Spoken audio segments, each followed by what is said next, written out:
At this altitude, I can run flat out for a half mile before my hands start shaking. Can I ask you a personal question? Now would seem an appropriate time. What if I did the opposite? I'm a cybernetic organism, living tissue over a metal endoskeleton.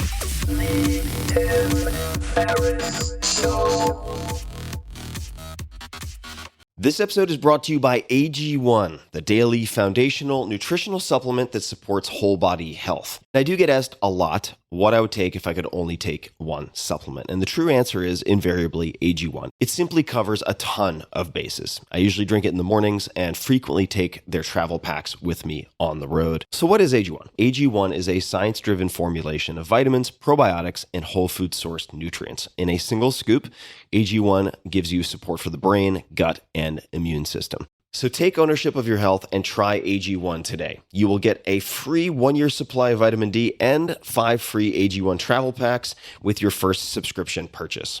So learn more, check it out. Go to drinkag1.com/Tim. That's drinkag1, the number 1, drinkag1.com/Tim.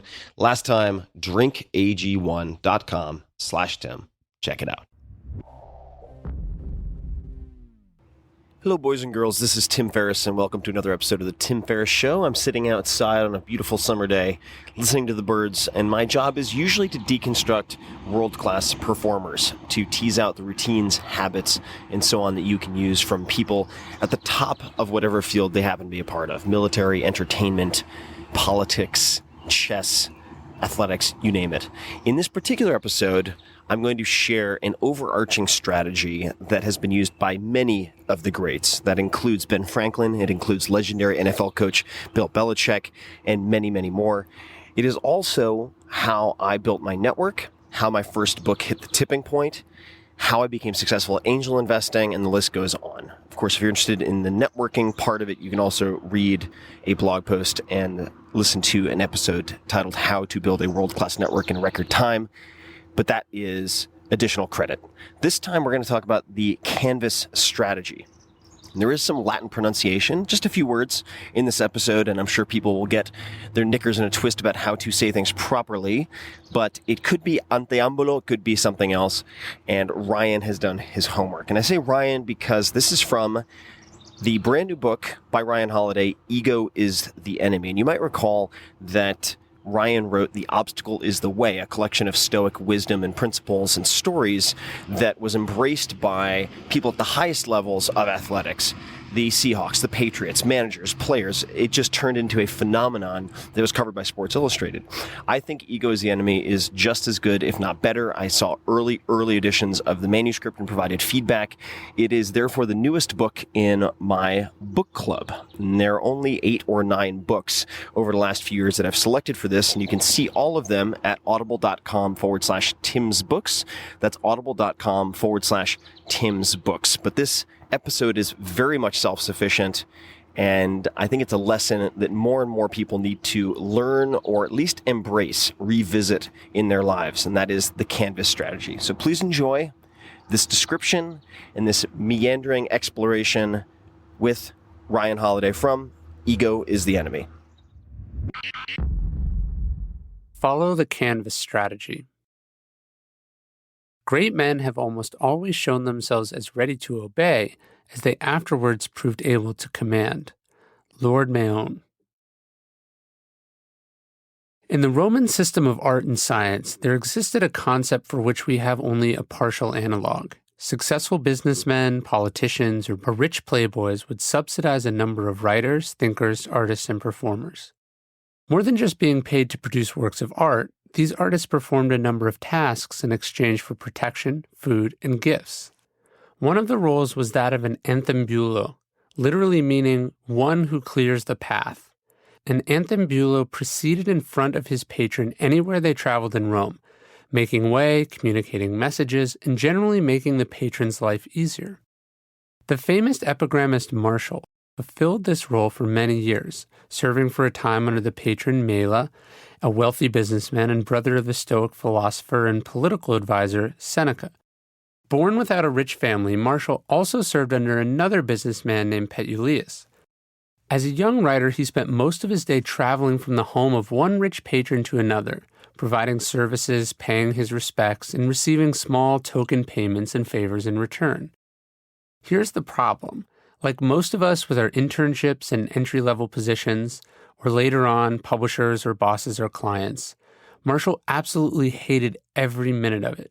He seemed to believe that this system somehow made him a slave. Aspiring to live like some country squire, like the patrons he serviced, Marshall wanted money and an estate that was all his own. There, he dreamed, he could finally produce his works in peace and independence. As a result, his writing often drags with a hatred and bitterness about Rome's upper crust, from which he believed he was cruelly shunted aside. For all his impotent rage, what Marshall couldn't see was that it was his unique position as an outsider to society that gave him such a fascinating insight into Roman culture that it survives to this day. Instead of being pained by such a system, what if he'd been able to come to terms with it? What if, gasp, he could have appreciated the opportunities it offered? Nope, it seemed to eat him up inside instead.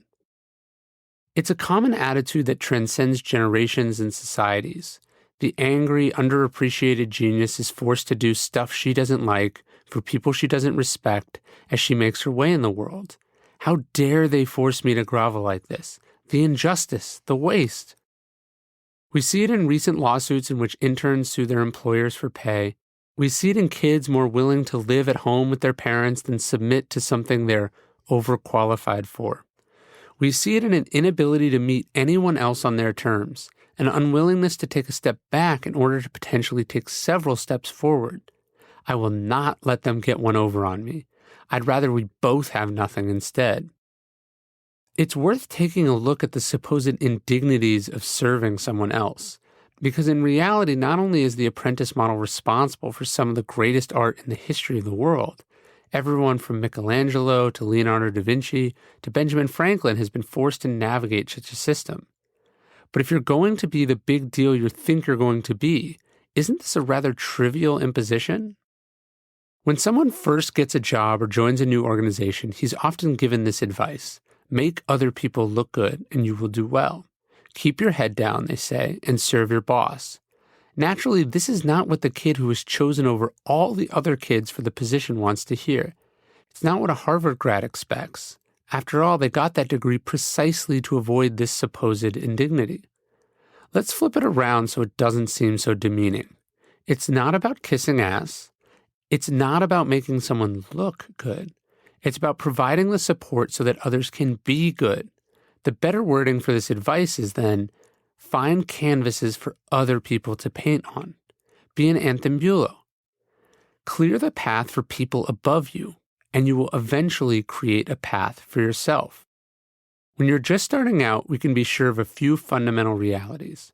1, you're not nearly as good or as important as you think you are. 2, you have an attitude that needs to be readjusted. 3, most of what you think you know, or most of what you learn in books or in school, is out of date or wrong. There's one fabulous way to work all of that out of your system. Attach yourself to people and organizations who are already successful and subsume your identity into theirs and move both forward simultaneously. It's certainly more glamorous to pursue your own glory, though hardly as effective. Obeisance is the way forward. That's the other side of this attitude. It reduces your ego at a critical time in your career, letting you absorb everything you can without the obstructions that block others' vision and progress. No one is endorsing sycophancy. Instead, it's about seeing what goes on from the inside and looking for opportunities for someone other than yourself. Remember that anthembulo means clearing the path, finding the direction someone already intended to head and helping them pack, freeing them up to focus on their strengths. In fact, making things better rather than simply looking as if you are. Many people know of Benjamin Franklin's famous letters written under names like Silence Dogwood. What a clever young prodigy, they think, and miss the most impressive part entirely. Franklin wrote those letters, submitted them by sliding them under the print shop door, and received absolutely no credit for them till much later in his life. In fact, it was his brother, the owner, who profited from their immense popularity, regularly running them on the front page of his newspaper. Franklin was playing the long game, though, learning how public opinion worked, generating awareness of what he believed in, crafting his style and tone and wit.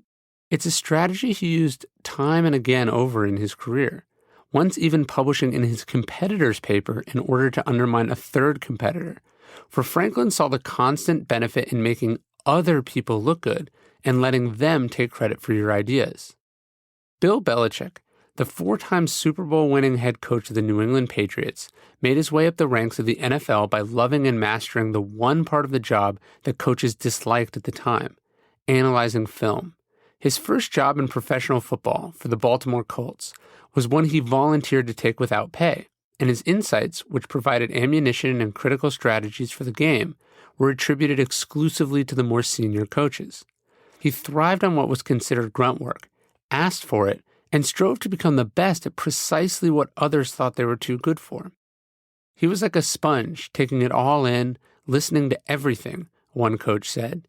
You gave him an assignment, and he disappeared into a room, and you didn't see him again until it was done, and then he wanted to do more, said another.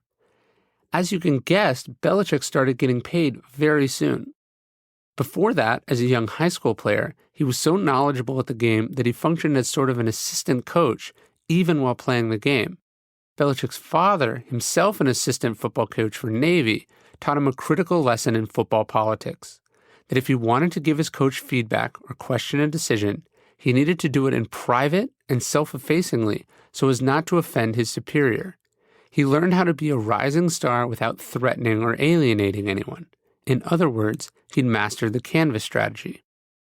You can see how easily entitlement and a sense of superiority, the trappings of ego, would have made the accomplishments of either of these men impossible. Franklin never would have been published if he'd prioritized credit over creative expression. Indeed, when his brother found out, he literally beat him out of jealousy and anger. Belichick would have pissed off his coach and then probably been benched if he'd one-upped him in public. He certainly wouldn't have taken his first job for free, and he wouldn't have sat through thousands of hours of film if he cared about status. Greatness comes from humble beginnings. It comes from grunt work. It means that you're the least important person in the room until you change that with results. There is an old saying, say little, do much. What we really ought to do is update and apply a version of that to our early approach. Be lesser, do more.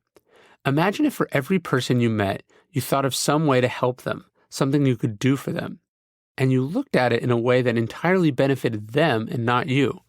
The cumulative effect this would have over time would be profound. You would learn a great deal by solving diverse problems. You'd develop a reputation for being indispensable. You'd have countless new relationships.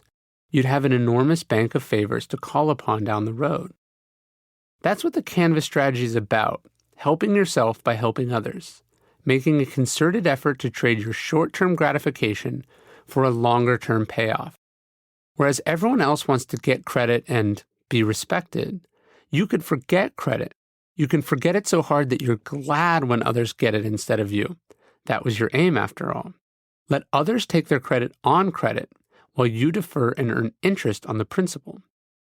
The strategy part of it is the hardest. It's easy to be bitter, like Marshall, to hate even the thought of subservience, to despise those who have more means, more experience, more status than you, to tell yourself that every second not spent doing your work or working on yourself is a waste of your gift, to insist, I will not be demeaned like this. Once we fight this emotional and egotistical impulse, the canvas strategy is easy. The iterations are endless. Maybe it's coming up with ideas to hand over to your boss.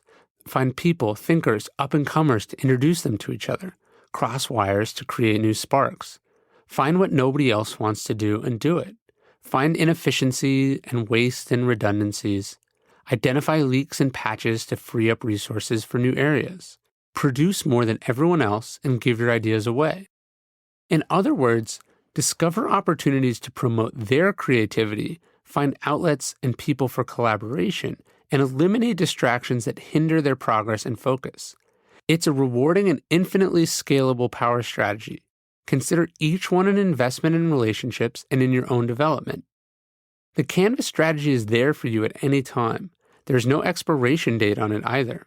It's one of the few that age does not limit, on either side, young or old. You can start at any time, before you have a job, before you're hired, and while you're doing something else, or if you're starting something new, or find yourself inside an organization without strong allies or support. You may even find that there's no reason to ever stop doing it, even once you've graduated to heading your own projects. Let it become natural and permanent. Let others apply it to you while you're too busy applying it to those above you. Because if you pick up this mantle once, you'll see what most people's egos prevent them from appreciating. The person who clears the path ultimately controls its direction, just as the canvas shapes the painting. Hey guys, this is Tim again. Just a few more things before you take off.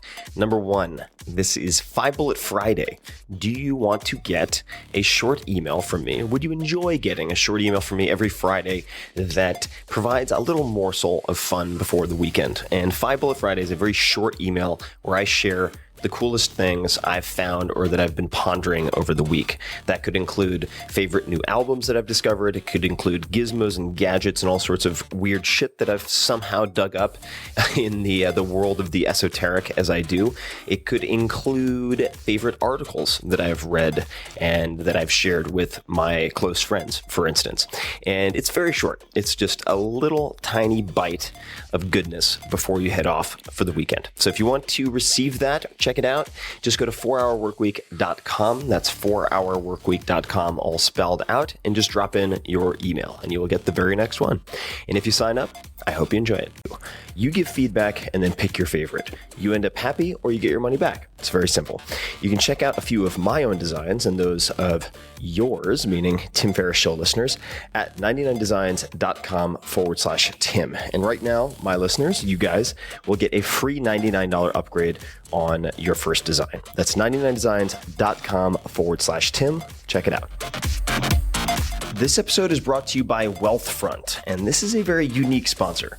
Wealthfront is a massively disruptive, in a good way, set it and forget it investing service led by technologists from places like Apple and world-famous investors. It has exploded in popularity in the last 2 years, and they now have more than $2.5 billion under management. In fact, some of my very good friends, investors in Silicon Valley, have millions of their own money in Wealthfront. So the question is why? Why is it so popular? Why is it unique? Because you can get services previously reserved for the ultra-wealthy, but only pay pennies on the dollar for them. And this is because they use smarter software instead of retail locations, bloated sales teams, etc. And I'll come back to that in a second. I suggest you check out wealthfront.com/Tim. Take the risk assessment quiz, which only takes 2 to 5 minutes, and they'll show you for free exactly the portfolio they'd put you in. And if you just want to take their advice, run with it, do it yourself, you can do that. Or, as I would, you can set it and forget it. And here's why. The value of Wealthfront is in the automation of habits and strategies that investors should be using on a regular basis, but normally aren't. Great investing is a marathon, not a sprint, and little things that you may or may not be familiar with, like automatic tax loss harvesting, rebalancing your portfolio across more than 10 asset classes, and dividend reinvestment add up to very large amounts of money over longer periods of time. Wealthfront, as I mentioned, since it's using software instead of retail locations, etc., can offer all of this at low costs that were previously completely impossible. Right off the bat, you never pay commissions or account fees. For everything, they charge 0.25% per year on assets above the first 15,000, which is managed for free if you use my link, wealthfront.com/Tim. That is less than $5 a month to invest a $30,000 account, for instance. Now, normally when I have a sponsor on this show, it's because I use them and recommend them. In this case, it's a little different. I don't use Wealthfront yet because I'm not allowed to. Here's the deal. They wanted to sponsor this podcast, but because of SEC regulations, companies that invest your money are not allowed to use client testimonials. So I couldn't be a user and have them on the podcast. But I've been so impressed by Wealthfront that I've invested a significant amount of my own money, at least for me, in the team and the company itself. So I am an investor and hope to soon use it as a client. Now back to the recommendation. As a Tim Ferriss Show listener, you'll get $15,000 managed for free if you decide to open an account, but just start with seeing the portfolio that they would suggest for you. Take 2 minutes, fill out their questionnaire at wealthfront.com/Tim. It's fast, it's free. There's no downside that I can think of.